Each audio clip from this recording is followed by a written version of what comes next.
Party के प्रवक्ता व नागपुर मनपा के पूर्व गट नेता वेद प्रकाश संगतराम आर्या ने नागपुर सुधार न्यास NIT से मांग की है कि डॉक्टर बाबा साहब अम्बेडकर राष्ट्रीय उद्यान की 130 एकड़ आरक्षित जमीन के मामले में सुप्रीम कोर्ट का रुख किया जाए। वेद प्रकाश आर्या ने आरोप लगाया है कि NIT जानबूझकर वरिष्ठ वकील की बजाय कनिष्ठ वकील के जरिए मामला कमजोर कर रही है। उन्होंने सवाल उठाया कि यदि सरकार के पास आरक्षित भूखंडों के लिए धन नहीं है तो उन्हें आरक्षित क्यों रखा जाता है और गरीब किसान की जमीन को पार्क के नाम पर क्यों रोका गया है। आर्या का दावा है कि वर्ष 2003 में बिना सरकारी खर्च के पार्क निर्माण का प्रस्ताव था, लेकिन बिल्डर्स के दबाव में इसे खारिज कर दिया गया। उन्होंने इस पूरे मामले की न्यायिक समीक्षा की भी मांग की है। सन 2001 में मुझे जब मालूम पड़ा कि यह ज़मीन जो मौजा नारा में है, पार्क की ज़मीन 130 एकड़ ज़मीन नागपुर शहर विकास योजना के अंतर्गत आरक्षित रखी गई है, तब मैंने इस ज़मीन का पुढ़ाकार लिया और मैंने NIT में 2001 में पहली निवेदन दिया था कि यहाँ पर एक पार्क बनना चाहिए। फिर 2003 में मनु कुमार श्रीवास्तव से मेरी काफ़ी चर्चा हुई। उस समय वे महानगर पालिका के कमिश्नर भी थे और NIT के सभापति भी थे। उनको मैंने बताया कि यहाँ पर पार्क बनना चाहिए और नागपुर शहर में जो बाबा साहब आम्बेडकर थे, उन्होंने जो दीक्षा ली, उन्होंने बहुत सोच समझ के दीक्षा ली है नागपुर शहर के अंतर्गत, क्योंकि यहाँ पर मागास वर्गीय समाज के लोग ज़्यादा रहते हैं। उनका शारीरिक, आर्थिक, मानसिक विकास होने के लिए यहाँ पर एक सुंदर पार्क बनना चाहिए और वह उत्तर नागपुर के मागास वर्गीय इलाके में आता है। पर इसका आरक्षण जो था सिर्फ पार्क के नाम पे था, इससे बाबा साहब के नाम से क्यों जोड़ा गया? इसमें यहाँ पर क्या है, बाबा साहब का नाम इसलिए जोड़ा गया है क्योंकि बाबा साहब एक बहुत ही जिन्होंने संविधान लिखा और जिन्होंने मागास वर्गीय समाज के यह पार्क ही उसके लिए रखा गया है तो यहाँ पर। और यहाँ पर जो पार्क बनेगा, अब नहीं, आरक्षण तो सिर्फ पार्क के लिए था, बाबा साहब के नाम से क्यों जोड़ा गया? हाँ, बाबा साहब के नाम पे जब हमारी मीटिंग हुई विधान भवन में, तो वहाँ पे भी आप मिनट्स में देख लीजिए, वहाँ पे भी जब 2019 में यह मीटिंग हुई थी, हमारी नाना पटोले साहब ने बुलाई थी, उसके विषय पत्रिका में और ठहराव में भी बाबा साहब आम्बेडकर पार्क का नाम दिया हुआ है। आप उसकी जांच कर सकते हैं। और दूसरी चीज़, अब यह पार्क बना तो उन्होंने 2003 में टेंडर निकाला।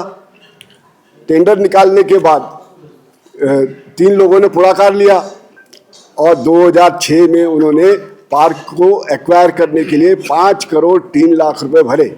अब उस समय पूरी ज़मीन की कीमत थी 20 करोड़ 52 लाख रुपए।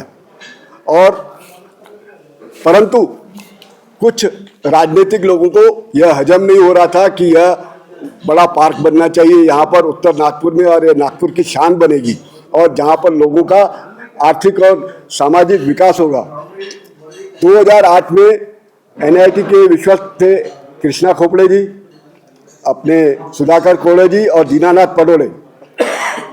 इन्होंने वहाँ पर पुनर्विचार के लिए प्रस्ताव लाया और प्रस्ताव लाने के बाद उस समय के जो सभापति थे आदरणीय श्याम तागड़े जी और ADTV टाउन प्लानिंग की बुजाले मैडम, ऐसे उस मीटिंग में 5 लोग सदस्य मौजूद थे। परंतु जो ये पार्क बन रहा था उसमें 1 रुपया भी NIT का नहीं लग रहा था। यह जो टेंडर बुलाया गया था BOT पे बुलाया गया था, परंतु कृष्णा खोपड़े, सुधाकर कोड़े और आमदार उस समय दीनानाथ पडोले ने उस प्रस्ताव को गिरा दिया। अब मुझे यह बात समझ में नहीं आती, जब NIT का 1 रुपया नहीं लग रहा था, लैंड एक्विजिशन प्रोसेस स्टार्ट हो गया, तो इनको क्या परेशानी थी इनको प्रस्ताव गिराने का। और उसके बाद भी मैंने हिम्मत नहीं हारी और मैं आपका कहना है कि उन लोगों ने जानबूझकर इस पार्क का जो है कैंसिल करवाया।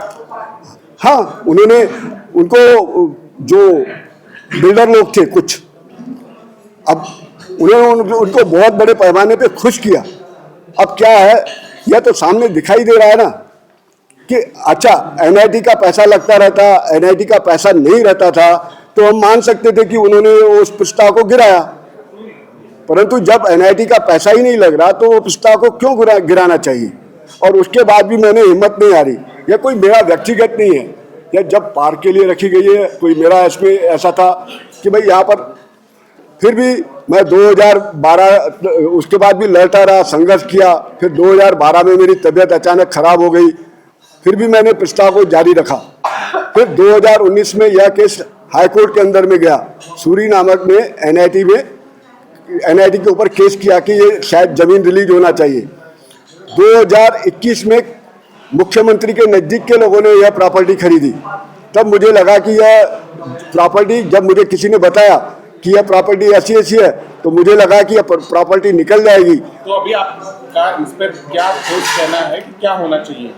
अभी देखिए, हमने तो अपनी लड़ाई, माननीय उच्च न्यायालय ने जो निर्देश दिया है वो तो सभी को मान्य करना पड़ेगा, परंतु आज भी यहाँ के लोगों की जनता की इच्छा है, पूरे नागपुर शहर में जितने भी लोग हैं, कि यहाँ पर एक सुंदर पार्क बनना चाहिए। और माननीय मुख्यमंत्री जी से आपके माध्यम से निवेदन है कि उन्होंने सुप्रीम कोर्ट जाना चाहिए ताकि लोगों को ऐसे न लगे कि यह सरकार भी बिल्डरों के लिए काम करती है। अगर मुख्यमंत्री नहीं गए थे आप जाएंगे क्या? हमारा प्रयास शुरू है, हमारी आपस में चर्चा शुरू है। देखिए, वहाँ पर भी जाने के लिए पैसे का प्रॉब्लम आता है, और पिछले बार मेरे से हाईकोर्ट के जो वकील थे, मेरे आदरणीय आनंद परचुरे साहब, उन्होंने मुझसे 1 रुपया भी नहीं लिया। अब बात है सुप्रीम कोर्ट में करोड़ों रुपए लगने की, लाखों रुपए लगने की। तो हमारा जो इलाका है, मागास्वर्गीय समाज का इलाका है, बहुत गरीब छोटे छोटे लोग हैं। देखेंगे, हमारी चर्चा तो आपस में शुरू है, हम प्रयास तो करेंगे आखिरी तक। Bureau report, Lokvahini news Nagpur.